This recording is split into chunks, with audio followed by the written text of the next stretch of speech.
Good evening, YouTube. Hardball Crazy come back with video. Derek here with a just a quick video. Um, as you see by the title, it's talking about a player who was a free agent before free agency. I recently picked up a regional rookie card of this gentleman, and if you're a longtime viewer, you know I love regional rookie cards, and they're a little harder to find because they don't really make much of them anymore. So I do have a nice little collection of them. Also went to a car show last Saturday, and picked up only one card. I'll talk about that in a minute, but I think I'm going to start with this video here.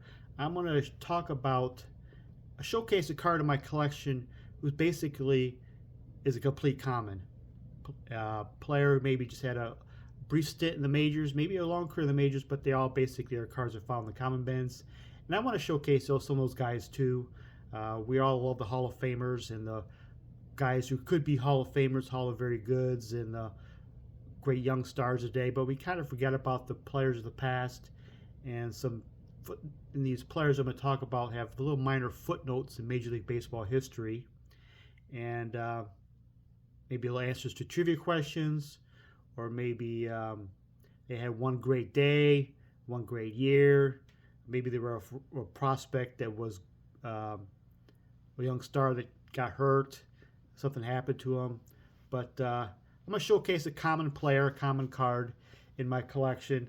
Just give those guys some love because, All About Collect is not just about dollar value and the great superstars. It's also about the players they remembered and made and brings you joy in the hobby and such. I'm going to start out with, this is going to be a pitcher themed video, is a pitcher who is answer trivia question. Who is the last Major League pitcher to throw a complete game shutout, which never happens nowadays? Paul Skeens would probably done it last year if he was allowed to. Last pitcher to throw a complete game shutout in his Major League debut. Do you know? Happened back in 2002, more or less like a September call-up. It is of Tigers pitcher Andy Van Hecken. Yep, never heard of him, huh? He's a local Michigander. Grew up on the west side of Michigan, Holland area. And his Major League debut, he beat the Cleveland Indians in 2002 and had a couple of good starts. I think 5 starts and had a record of 1-3 and an ERA of 3. And came into spring training next year hoping for a spot, but had not so good spring training. Went back to the minors and never really made it back to the majors. Bounced around a few organizations, had a long career overseas, especially most notably in Korea. And his career record is 1-3. Has one win, is a shutout in his Major League debut. So if anybody asks you or wondering who's the last pitcher to throw a complete game shutout in his MLB debut, is Andy Van Hecken, pitcher, left-handed pitcher of the Detroit Tigers. That is my little common card of the day. Went to the car show last Saturday. What's the word I'm looking for? Kind of embarrassed to say that there's a mall show across town. It's every month, like the last Saturday every month, and I never go to because I work every Saturday, and it goes from like 10 to 4, and I get out of work at 2:30. That means I have to rush across town, and like day before, maybe hit the ATM machine to get some cash, and rush around town and go to this car show. And usually when I get to that car show, I usually have a decent amount of dealers, and usually about a half a dozen of those dealers, even at I get there maybe at 250-ish, 240, 250. There's still dealers who are just like starting to break stuff down, packing up and everything. So like there's some dealers I totally miss. So I say, you know what? I'm going to, the Saturday after Christmas, I have some birthday cash on me right now. Christmas cash on me right now. I'll just run over there and after Saturday and go and see what there is and what's going on. And obviously, as a baseball-only collector and mostly vintages, I do collect some modern, obviously, but I just walk right by all the Pokemon tables. There's a good amount of Pokemon. And I just walk right by if I see pretty much all ultra modern football and basketball. Just walk right by all that. see a bunch of Panini stuff, walk right by that. I found a few couple dealers with vintage, and then I picked buying one card for my Hall of Fame rookie card PC I needed. I picked up a Gaylord Perry rookie card. Pretty stellar condition. Knock one of my Hall of Fame rookie card needs off my list. The 60s. Only a few more left in the 60s, with a caveat that counting first solo cards as rookie cards, I do have no desire to pick up, say, a Joe Morgan rookie card that has a Sonny Jackson, or a Johnny Bench rookie card that has Ron Timpkins in it, because if I want to showcase all my rookie cards of Hall of Famers, those guys do not belong in there, and it doesn't bring me much joy having those ugly old dual rookie card things, especially like the 63s with like Oliva and Stargell, and with the floating heads. So I just go for the first solo, and that's what brings me joy. That's how I collect. Anyways, on to the main course, I guess, is a free agency before free agents. Free agent before free agency, I should say. We all know about Curt Flood's failed attempt to in the reserve clause. He went to court, all the way to the Supreme Court, to end the reserve clause, and he got denied.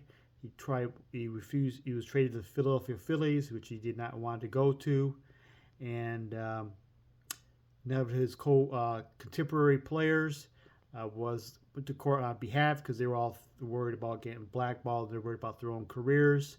That the only players that notable that was on his behalf, his defense, was Jackie Robinson and Hank Greenberg, off the top of my head. But there was, after Flood, he played like 1 year in Washington, and after that, a little briefly in Washington, like 1 month, and he retired, and reserve clause was still in effect. But in the mid 1975, two pitchers, one most notably, was trying to renegotiate with the current club, the Los Angeles Dodgers, and he wanted a no trade clause. And the Dodgers says, nope, you're part of the reserve clause. We're signing you this 1 year deal, take it or leave it. And he says, nope, I will play this 1975 season with no contract to fight this. Had this part of his clause, and he could be able to do that. And him and Dave McNally, who I'm talking about, is Andy Messersmith. This is his 69 Topps rookie card. He's an all-star pitcher for the Dodgers, and he's pitched one full season. McNally also, but McNally was planning on retiring in the year. But Marvin Miller told McNally go ahead and sign along along with Messersmith with the grievance, and so he pitched the 1975 season with no contract to fight the reserve clause. And at the end of the year, the arbitrator favored in favor of the two ball players, thus ending the reserve clause. Messersmith ended up signing with the Braves, and McNally got hurt part of the season, but he was on his word that he actually did retire into the season. And Messersmith paved the way to free agency. He was like the really first. I was not correct that he was not the first free agent. If you want to be technical, the first free agent way back in the 1930s. I don't want to go into that. Earlier than Catfish Hunter was actually a free agent before free agency 2. But Andy Messersmith was the main guy. He actually kind of ended the reserve clause, and he ended up signing with the Braves. Of course, Braves at the time was owned by Ted Turner of TBS Mogul, and a little side bit with that is that Ted Turner wanted, since he's a high-profile free agent signing, that he trying to get have him put, instead of his last name on the back of the jersey, put Channel as number 17. I mean, Channel 17 TBS, but yeah, MLB nixed that idea. So he pitched up with the Braves, and after the signing with the Braves, he bounced around with the Yankees and back to the Dodgers. Never was the same, never lived up to expectations, but still was an all-around good pitcher. What card did I pick up? That's a 69 Topps rookie card. 69 Topps Jack in the Box Angels rookie card, regional card. Very bland card, but it is a regional rookie card. This is my first Jack in the Box card of Andy Messersmith. And he was a four-time All-Star, a couple Gold Glove winner too. And in his career with the ERA of 2.86, and that 2.86 till to this day, uh, counting only pitchers who debuted in the live ball era, starting pitchers, he's still like fifth, sixth all time in career ERA. Starting pitchers who debuted in the live ball era, as Messersmith, a 2.86 career ERA. Pretty stellar career. A guy who's barely mentioned in notable baseball history, but cool card to have in your collection. I think you have Andy Messersmith, an all-star pitcher, the end of the reserve clause, and glad to add a rookie card, regional rookie card to my collection. And there you have it. Video's gone long enough, and thank you for watching. I'll have a good night.